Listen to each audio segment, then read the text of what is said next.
कि जीत के खातिर बस जुनून चाहिए, जिसमें हो उबाल ओ खून चाहिए, और ए आसमां भी आएगा जमीन पर, बस इरादों में जीत की गूंज होनी चाहिए। तो एवीएन कोचिंग सेंटर के आपके इस यूट्यूब चैनल पर आपका हार्दिक स्वागत करता हूं। आज व्हीट स्टोन सेट का व्यंजक किस प्रकार से प्राप्त करेंगे, व्हीट स्टोन सेट का सिद्धांत क्या होता है, इसके बारे में डिस्कस करेंगे इस वीडियो सेशन में। चलिए आइए देखते हैं क्या है व्हीट स्टोन सेट। सबसे पहले थोड़ा व्हीट स्टोन सेट के बारे में समझ लेते हैं। व्हीट स्टोन सेट एक वैज्ञानिक थे जो इंग्लैंड के थे। उन्होंने 1842 में 4 प्रतिरोधों को लेकर के उनको समांतर चतुर्भुज के क्रम में इस प्रकार जोड़ा कि 2 अलग अलग प्रतिरोध को श्रेणी क्रम में जोड़ा। 2 अलग अलग प्रतिरोध को श्रेणी क्रम में, इसको श्रेणी क्रम में जोड़ने के बाद फिर दोनों को पुनः समांतर क्रम में जोड़ दिया। ठीक, फिर उन्होंने क्या किया, जो श्रेणी क्रम में जोड़े थे, एक प्रतिरोध चतुर्भुज के एक विकर्ण को गैल्वेनोमीटर से जोड़ दिया, धारा मापी से जोड़ दिया, तथा दूसरा को सेल से जोड़ दिया। ठीक, अब इसका थोड़ा सिद्धांत समझते हैं। व्हीट स्टोन का सिद्धांत क्या होता है कि यदि सेतु संतुलन की अवस्था में होगा तो धारा मापी में कोई विक्षेप नहीं होगा। कहने का मतलब, जब व्हीट स्टोन सेतु की संतुलन की अवस्था होती है तो उस कंडीशन में इस धारा मापी में कोई विक्षेप नहीं उत्पन्न होता है। तो अर्थात किन्हीं 2 संलग्न भुजा, संलग्न भुजा का मतलब जो 2 भुजा आपस में एक जगह कहीं पर जुड़ी होती है वो संलग्न भुजा होती है। जैसे P और Q, ये जो प्रतिरोध है P और Q, इसकी भुजा जो है संलग्न है, और R और S ये संलग्न है। तो क्या कहा गया है, किन्हीं 2 संलग्न भुजाओं के प्रतिरोधों का अनुपात शेष 2 भुजाओं के प्रतिरोधों के अनुपात के क्या होता है, बराबर होता है। कहने का मतलब P/Q बराबर R/S। चलिए, जब इसको सेल से जोड़ दिया गया तो इसमें धारा I प्रवाहित होती है। ठीक, जब I बिंदु A पर जाएगा तो इसके जाने के 2 मार्ग हो जाएंगे। जब 2 मार्ग हो जाएंगे, हम मान लेते हैं इस भुजा में I1 धारा गया और इस भुजा में कौन सी धारा गई, I2 धारा गई। अब देखिए A श्रेणी क्रम में जुड़ा है। जब श्रेणी क्रम में जुड़ेगा तो धारा के मान में कोई परिवर्तन नहीं होगा, तो इसमें भी I1 धारा प्रवाहित हुई। और I2 ए भी श्रेणी क्रम इसके साथ जुड़ा है, तो इसमें भी कौन सी धारा हो जाएगी, I2 धारा प्रवाहित हो जाएगी। एक गैल्वेनोमीटर है, इसमें धारा हम Ig मान लेते हैं। ठीक, अब हम सूत्र की स्थापना करेंगे। चलिए देखते हैं सूत्र की स्थापना किस प्रकार से करेंगे। सूत्र की स्थापना, देखिए सूत्र की स्थापना करने के लिए आपको किरचॉफ का नियम पता होना चाहिए। किरचॉफ का द्वितीय नियम, आप जानते हो किरचॉफ का द्वितीय नियम पास का नियम होता है। और पास का नियम यह कहता है कि यदि किसी पास में, किसी बंद परिपथ में से होकर गुजरने वाली जो धारा होती है और संगत प्रतिरोध के गुणनफल का जो बीजगणितीय योग होता है, वह पास में लगे विद्युत वाहक बलों के बीजगणितीय योग के क्या होता है, बराबर होता है। और इसका कुछ चिन्ह परिपाटी होता है, आपको पता होगा। अगर नहीं पता होगा तो किरचॉफ का द्वितीय नियम आप पढ़ लेना, वहां से समझ में आ जाएगा। हम भी बता रहे हैं, फिर से एक बार समझ लो, ध्यान से सुनो कि क्या होता है कि अगर धारा की दिशा में चलते हैं, जब पास का नियम प्रयोग करेंगे, अगर हम धारा की दिशा में चलेंगे तो धारा और संगत प्रतिरोध का गुणनफल जो होगा वह धनात्मक होगा। अगर धारा के विपरीत में जा रहे हैं तो धारा और संगत प्रतिरोध के गुणनफल जो होगा ऋणात्मक लेंगे। ठीक, और विद्युत वाहक बल के सेम ऐसे कंडीशन है, अगर प्लस से माइनस की ओर जाते हैं तो विद्युत वाहक बल ऋणात्मक, अगर माइनस से प्लस की ओर जाते हैं तो विद्युत वाहक बल धनात्मक। यहाँ पर हमें धारा और संगत प्रतिरोध से मतलब है। तो चलिए किरचॉफ के द्वितीय नियम से हम देखते हैं। किरचॉफ के द्वितीय नियम से, किरचॉफ के द्वितीय नियम से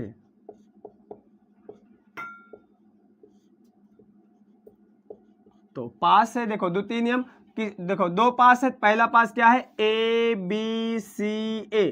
पास का मतलब होता है जिसका प्रारंभिक और अंतिम बिंदु एक ही हो, जहां से चलो वहीं पर आकर समाप्त करो। तो देखो ए बी सी ए, तो पास कौन सा है, पास ए बी सी ए में। अब देखिए पास का नियम लगाओ, क्या है, पहले ए से कहाँ गए, बी तक। देखिए यहाँ पर ए से बी एकदम इजी वे से समझिए, बहुत आसानी से आपको समझ में आ जाएगा, गारंटी के साथ बोल रहा हूँ, एकदम आराम से समझ में आ जाएगा, केवल वीडियो को अंत तक पूरा देखना।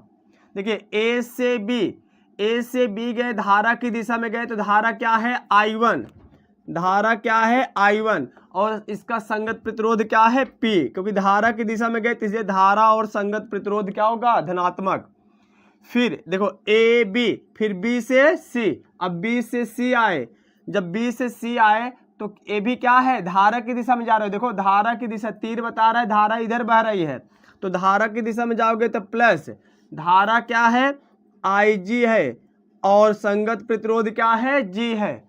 फिर देखिए अब देखो ए से बी, बी से सी पहुंच गए, फिर सी से कहाँ जाओगे, ए। अब देखिए धारा ए से सी बह रहा है, हम जा रहे हैं सी से कहाँ तक, ए की ओर, इसलिए धारा और संगत प्रतिरोध का गुणनफल क्या होगा, ऋणात्मक होगा।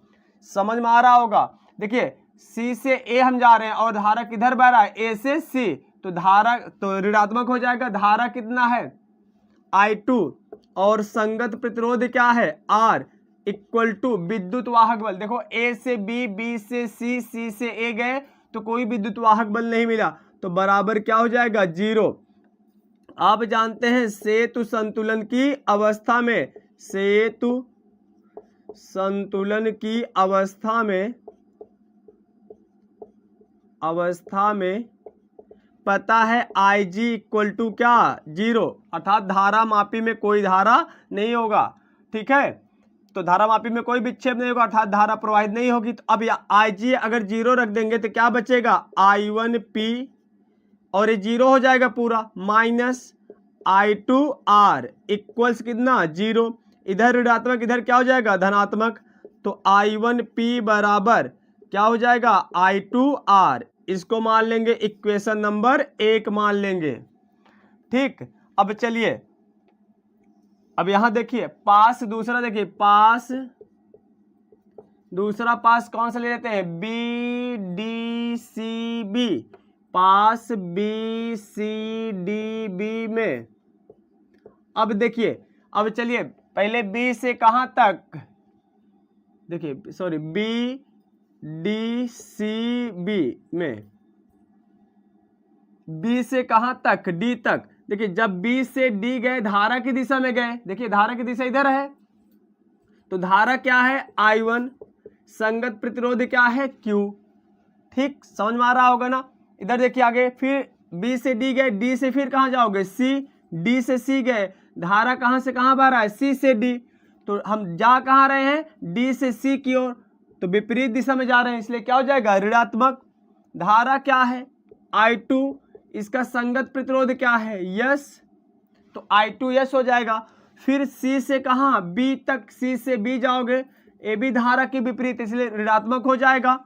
अब देखिए कितना हो जाएगा, तो धारा कितना है IG और संगत प्रतिरोध क्या है G इक्वल टू क्या, 0। अब सेतु संतुलन की अवस्था में, सेतु संतुलन की अवस्था में तो कितना हो जाएगा, IG इक्वल टू कितना हो जाएगा, 0। अब जब IG इक्वल टू 0 बचेगा कितना, I1Q माइनस I2S, और ये 0 हो जाएगा, इक्वल्स कितना हो जाएगा, 0। इधर माइनस इधर क्या हो जाएगा, प्लस हो जाएगा, तो क्या हो जाएगा, I1Q बराबर I2S। ठीक, इसको मान ले इक्वेशन नंबर 2। अब क्या, बस समीकरण 1/2 कर दो, समीकरण 1/2, तो कितना हो जाएगा, देखो जब भाग करेंगे दो समीकरण का, बायां पक्ष से, दायां पक्ष से, देखो 1 को 2 से भाग करना है, तो 1 के बाएं पक्ष में क्या है, I1P बटे दूसरे के बाएं पक्ष में क्या है, I1Q इक्वल्स पहले के दाएं पक्ष में क्या है, I2R, और दूसरे के दाएं पक्ष में क्या है I2S। अब देखिए I2 से I2 कैंसिल, I1 से I1 कैंसिल, क्या बचा P/Q इक्वल टू R/S। यही क्या है व्हीटस्टोन से की संतुलन की शर्त है। ठीक है, तो यही व्यंजक हो गया इसका।